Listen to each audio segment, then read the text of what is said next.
Entonces, como habíamos quedado la clase pasada, habíamos quedado un poquito, estábamos hablando de todos los pasos que se requieren para un estudio de metodología. Habíamos llegado a toda la parte de todo lo que es necesario en terminología de conocer cuando nosotros vamos a pagar una secuenciación. Y lo siguiente que quedaba era, bueno, en sí mismo, ¿qué uso para secuenciar?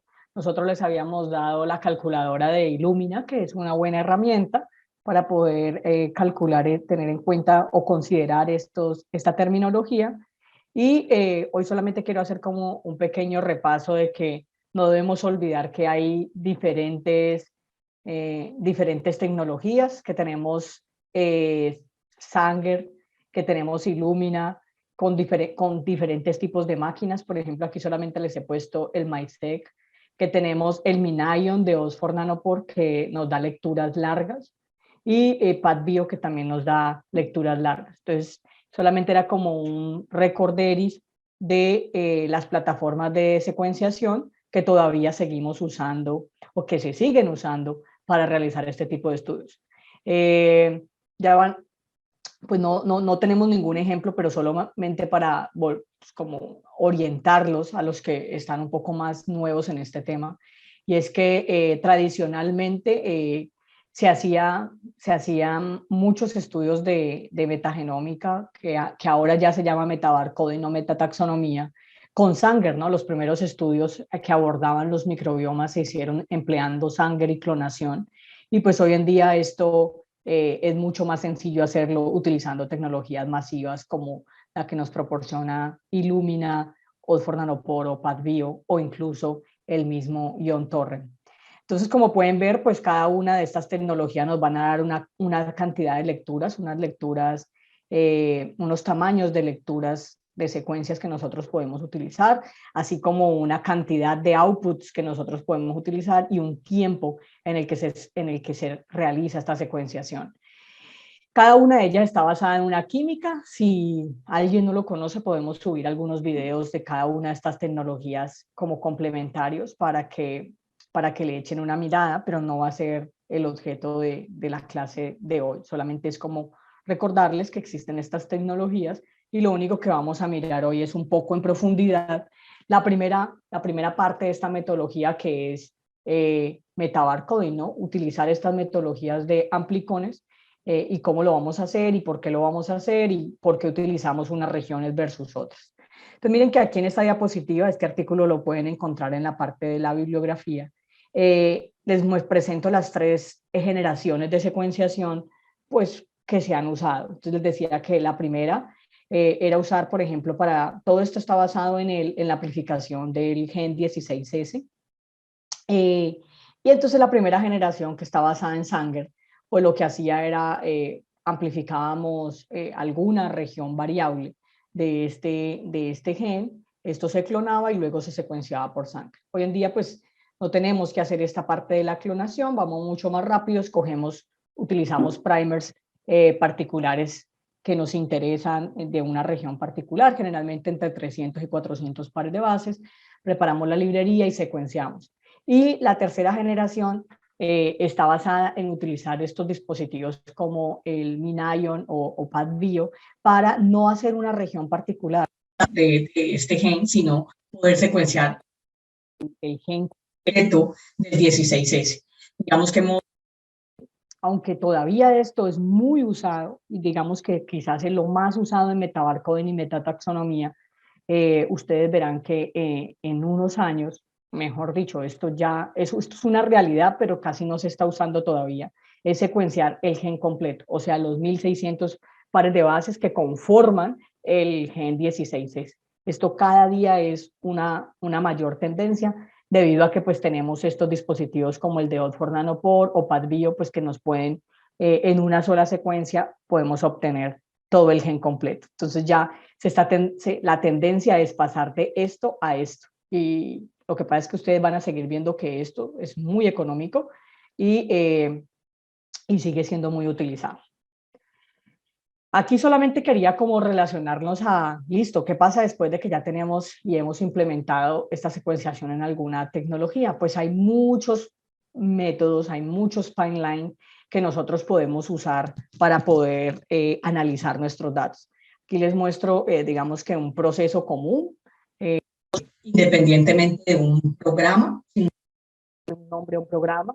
Aquí les muestro otro programa que se llama Motur y aquí les muestro un tercer programa que se llama Chain 2. ¿En cuál nos vamos a centrar nosotros? En Chain 2. Es uno de los más populares, pero no quiere decir que sea el único que exista. Existen muchísimos programas para análisis de metataxonomía o metabarcoding, igual que para metagenómica. Entonces, aquí lo que pretendemos simplemente es mostrarles una de las aproximaciones, pero en informática ustedes tienen que recordar de que no hay una única manera de hacer las cosas, sino que generalmente nosotros las manera para corroborar de que siempre llegamos a un mismo resultado. Entonces, miren que... Una cosita, a veces te activa como otro micrófono, entonces a veces como que hay interferencia, no, no sé, No, pero no tengo otro ¿no? micrófono. Bueno, no sé. Bueno, dale, dale. ¿Sí? Bueno, si no me dicen y cambio, pero no tengo otro micrófono. Bueno, entonces, lo que quiero mostrarles aquí es que miren que hay unos procesos en común, como por ejemplo el del multiplexado. Muchas veces, ¿qué quiere decir el del multiplexado? Quiere decir que como nosotros en un único, en un experimento podemos mezclar varias muestras, hay veces las casas comerciales simplemente nos entregan todas las muestras mezcladas y no están separadas por cada una, digamos que las lecturas, las secuencias no están separadas por cada una de las muestras.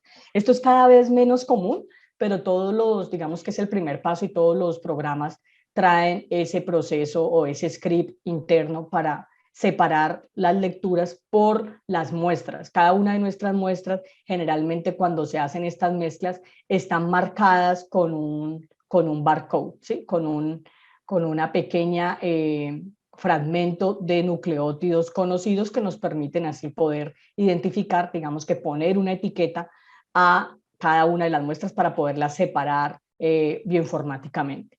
Luego, miren que el segundo paso es el control de calidad de las secuencias. ¿Sí?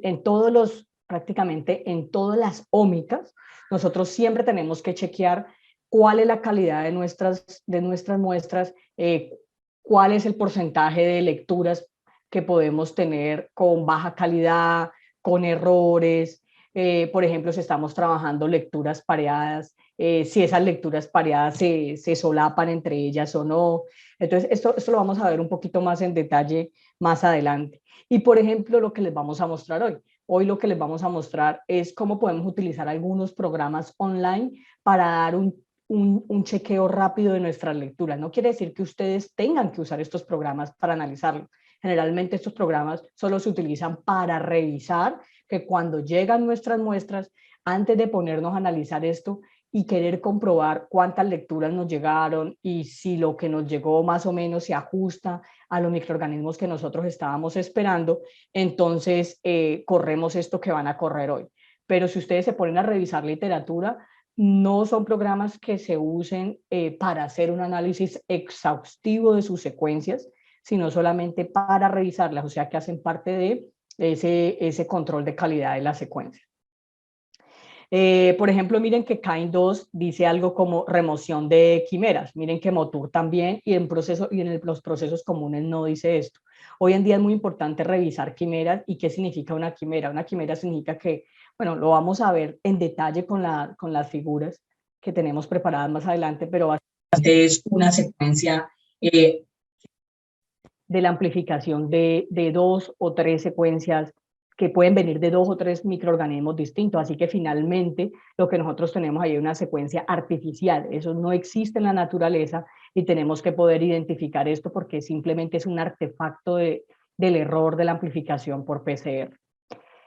Y luego miren que vienen como ya una segunda parte, esta primera parte es el preprocesamiento y luego viene una segunda parte que ya es la clasificación de nuestra secuencia, sea por similitud o sea por otras aproximaciones como ya la identificación. El cambio de un solo nucleótido, por ejemplo, hoy en día hay algunos programas que nos permiten, si hay un solo nucleótido que cambia, ya va a poner todas esas secuencias en otro, digamos que en otra pila, en otra separación de secuencias. Diana, Diana, Sí, sí, disculpa, es que hay una pregunta en el chat y alguien está ¿listo? levantando la mano. Entonces, creo que como te comentaba Nelson, creo que hay un problema en el micrófono, de pronto en la cuerdita, que como que salta a veces y no se, a veces se corta. Y entonces te preguntan que si podría repetir la definición de quimera, porque justo cuando la estabas definiendo saltó un poquito el micrófono. Ah, vale, vale. Y déjame, te digo, hay una persona que de pronto levantó la mano. No, pero creo que ya la estoy viendo el chat y dice que es la misma pregunta que está en el Ok, chat. perfecto. Ok, dale. Vale, no sé qué pasará hoy si no me cambio de computador, pero me dicen, si está muy entrecortado, me cambio de computador y ya está. Lo único que bueno, igual vamos a hablar de quimeras por ahí el sábado, pero les vuelvo a explicar que es un error cuando se está llevando a cabo la amplificación por PCR. Y es que se empieza a amplificar, ¿cierto?, uno de los microorganismos, o sea, el gen que estamos, por ejemplo, el 16S, en uno de los microorganismos, la TAC presenta un problema, queda esa secuencia corta, y luego por similitud esa secuencia se puede pegar a otra secuencia de otro microorganismo y continuar la amplificación. Entonces es como la fusión de dos secuencias de dos microorganismos distintos, pero que quedan una sola.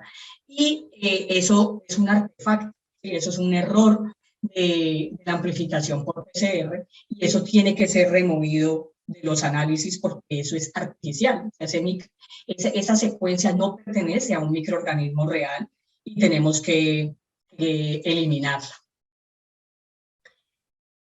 Dicen que se sigue cortando. Yo no sé si se sigue cortando o no se sigue cortando, Nelson.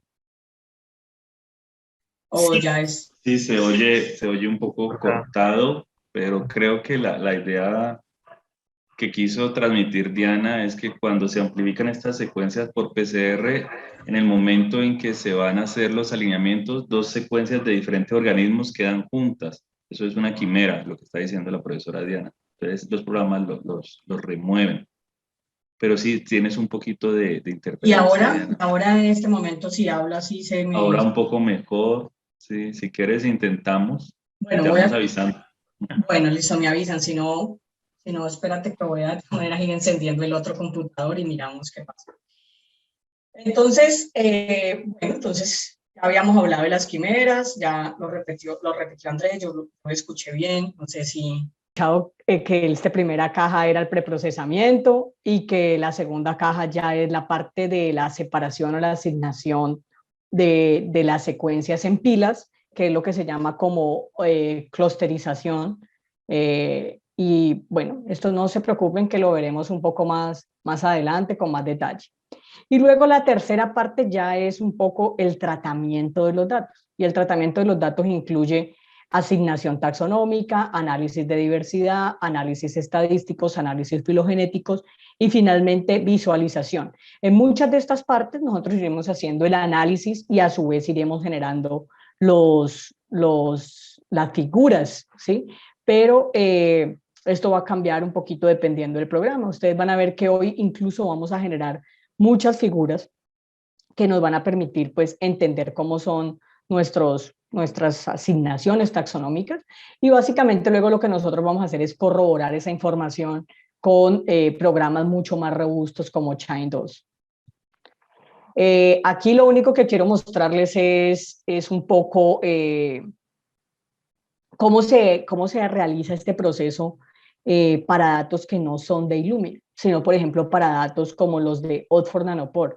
La dinámica cambia un poco porque básicamente todo lo que es de lecturas largas, sea para Oxford Nanopore o sea para PathBio, usa paquetes y programas diferentes. Entonces, ustedes van a ver que aquí no tenemos como un mismo flujo de trabajo, sino que estamos colocando diferentes nombres que nos van a permitir a nosotros hacer primero, por ejemplo, esta primera parte. Recuerden que Oxford Nanopore es una tecnología que es nanotecnología y utiliza impulsos eléctricos, ¿sí? Utiliza esto de los impulsos eléctricos para convertir esto a nucleótidos. Entonces, muchas veces lo primero que hay que hacer es convertir esos impulsos eléctricos en nucleótidos, y eso es lo que él llama como base calling. Y una vez nosotros ya tenemos los nucleótidos, pues lo que tenemos que hacer es ya limpiar, hacer un proceso de preprocesamiento de nuestras muestras, mirar la calidad y ya pasar a la asignación taxonómica, sea por clusterización o sea por asignación directa. Ustedes van a ver hoy dos aproximaciones. Por ejemplo, la primera que les va a explicar Nelson, que es CAIJU. En CAIJU nosotros no tenemos que tener preanalizados o preprocesados nuestras muestras. Es un programa de verificación a partir de datos crudos. Mientras que los otros dos que van a ver, OneCodex y NGRAS, internamente estos programas van a hacer un proceso de limpieza de sus datos. Entonces, son como las pequeñas diferencias de estos, porque les enseñamos tres programas distintos, ¿sí? Entonces, miren que dependiendo de si tenemos lecturas cortas o lecturas largas, el empleo de diferentes programas pues va a estar implícito. Luego, lo que sí vamos a utilizar, no importa si las lecturas son cortas o largas, son las bases de datos. Y esa es la charla que les va a dar ahorita en un ratico Nelson. Entonces, más o menos este es como el flujo de trabajo de lo que nos vamos a concentrar en estos días. Implícitamente, por ejemplo, NGRAS hace muchos de estos pasos y es un programa bastante robusto, pero que ha perdido popularidad porque se utilizó mucho en el inicio de los análisis de metagenómica, pero hoy en día existen mejores algoritmos matemáticos para realizar la asignación o digamos, la preparación de estas pilas de secuencias. Entonces por eso es que casi no se usa, pero no quiere decir de que sea un mal programa, sino que ha perdido popularidad y para publicar pues no se usa tan frecuentemente, pero sí lo podemos usar para chequear nuestros datos y comparar, por ejemplo, entre lo que nos da NGRAS y lo que nos da Chain2 o lo que nos da Motur o lo que nos da Kraken, ¿sí? Entonces, miren, partimos de nuestra muestra, extraemos nuestra muestra, amplificamos nuestra muestra, obtenemos las lecturas en formato FASTQ, podemos tener varias muestras, o sea que básicamente lo que nosotros llevamos al programa King2 no es el análisis de una sola muestra, sino el análisis de varias muestras que pertenecen a un mismo experimento y procesadas de manera conjunta, pues llevamos a cabo el análisis de preprocesamiento, control de calidad, asignación pues, de identificaciones y luego la asignación taxonómica como tal y posteriormente análisis de diversidad y estadísticos. Y es generalmente ese tipo de análisis se pueden incluso llevar los archivos crudos, digamos, que salen de King, los llevamos a R y en R procesamos y sacamos mejores gráficas.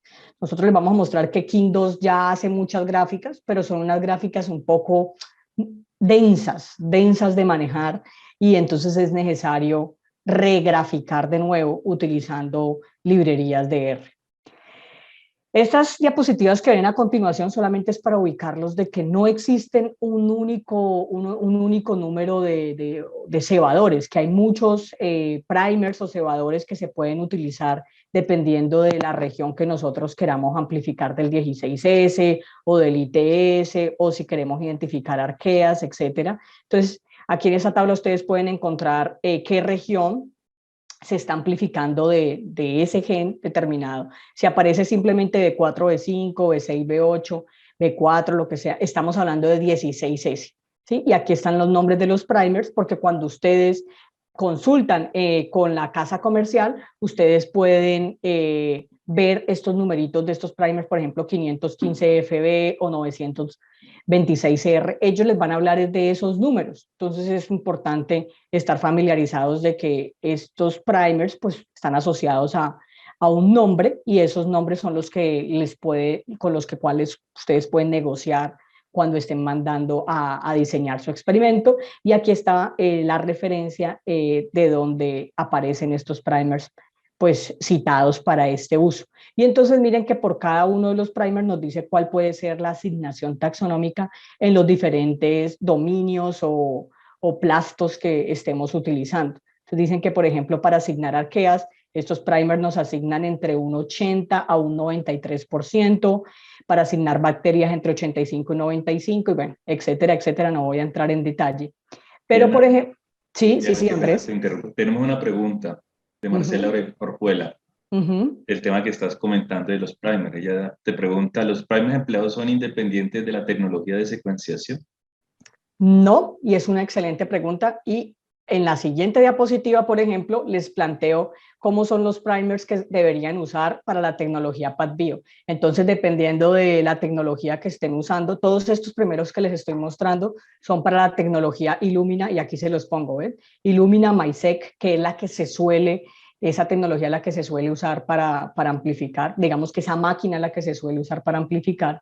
Entonces, estos son los más populares para esta tecnología, y aquí, por ejemplo, les planteo para PathBio. Ni siquiera se los pongo para MinION porque ellos ya vienen prediseñados en, digamos que ellos ya tienen su kit cerrado con sus primers y todo, entonces ya lo único que tienen que hacer es comprar el kit que les plantea MinION. ¿Qué pasa? Que uno puede hacer trampa en MinION. Sí, uno podría hacer trampa y podría usar cualquiera de estos que pueden funcionar bien en Illumina, amplificar esto por PCR, y después de que lo hemos amplificado por PCR, llevar esas amplificaciones de PCR y utilizar el kit genómico que tienen ellos normal para amplificación en Oxford Nanopore. Pero eso lo podemos ver un poquito más adelante. Entonces, miren que aquí lo único que yo les planteo es una lista para que ustedes se hagan una idea y dejarles esto como material informativo, porque cada casa comercial tiene los primers que ellos utilizan y las regiones que ellos utilizan. Entonces, esto ya es como que ustedes sepan de que no existe un único primer, sino que existen varios. No sé, Andrea, ¿hay más preguntas o...? No, no, solamente era esa. Listo. Listo, miren, aquí por ejemplo también tenemos uno para PathBio, tenemos para bacteria, eucarias y fungi. No voy a entrar en detalle, solamente quería dejarles esto. Y como recordar siempre lo que hemos empezado hablando, ¿no? Para que no nos perdamos de cómo es el diseño. Empezamos con nuestras muestras, luego tenemos 2 vías, nos vamos por metagenómica, o sea, por genomas completos, o nos vamos por amplicones. En amplicones podemos utilizar las regiones 16S, la subunidad pequeña y la subunidad grande del RNA ribosomal, y para hongos las regiones interespaciadoras ITS1 y ITS2, ¿sí? Amplificamos, y luego pues los análisis que ya les he dicho. De todas maneras, aquí también era para mostrarles esta referencia de este artículo que puede serles muy útil porque es metagenómica clínica y pues enfatiza en algunas cosas que para ustedes pueden ser de interés. Y bueno, y entonces esto es lo que vamos a hacer un poco, este es el camino. Cogemos las secuencias, las limpiamos, las filtramos, inferimos esas secuencias, cómo pueden estar agrupadas. Entonces ustedes, por ejemplo, ven aquí una secuencia en un tono bastante intenso y otras secuencias en un tono más claro, y entonces eso quiere decir de que estamos encontrando, por ejemplo, para esta asignación azul 4 secuencias, para esta 5 secuencias, para esta 3 secuencias, y así sucesivamente. Cuando ya definimos esas pilas de secuencias que son parecidas, pues pasamos a asignarles un nombre, una taxonomía, y luego posteriormente hacemos los análisis correspondientes estadísticos y de diversidad para llegar a entender quién es el más abundante en nuestra muestra, o si queremos comparar entre muestras o entre tratamientos, y pues poder tomar decisiones al respecto. Entonces nosotros hoy, pues Nelson les va a mostrar 2 aproximaciones, pero nosotros digamos que por ejemplo hoy y el sábado vamos a estar concentrados incluso en todo lo que es amplicones, ¿sí? Hoy vamos a ver que incluso vamos a hacer un ejercicio para metagenómica, para genomas completos, pero el resto del curso vamos a estar concentrados un poco más en entender esta primera fase, que es la de metabarcoding y metataxonomía. ¿Sí? ¿Por qué utilizamos o por qué uno se inclina en primera instancia en este tipo de estudios a hacer esto? Pues porque ya cuando nosotros apenas estamos comenzando, lo más importante es descubrir quién está allí. Entonces, esta es una región bastante conservada, no existe transferencia horizontal de genes donde podamos tener ruido de información que nosotros no podemos manejar. Es un gen conservado porque sabemos cuál es la función que cumple, ¿sí? Y pues amplifica Por ejemplo, el 16S amplifica bacterias que nosotros ya sabemos, o el ITS amplifica hongos que ya sabemos. Entonces, estamos eliminando la probabilidad de que cuando nosotros comenzamos en este mundo, pues tengamos tantas lecturas del hospedero que no podamos llegar a ninguna conclusión. Entonces, volverles a recordar, ya existen estas opciones para que nosotros podemos amplificar. Estas opciones tienen una cantidad de nucleótidos que se pueden amplificar y pues la tendencia actual que es poder lograr secuenciar completamente todo el gen completo, sea el 16S o el 23S o el 5S. Hoy en día la idea es secuenciarlo completo.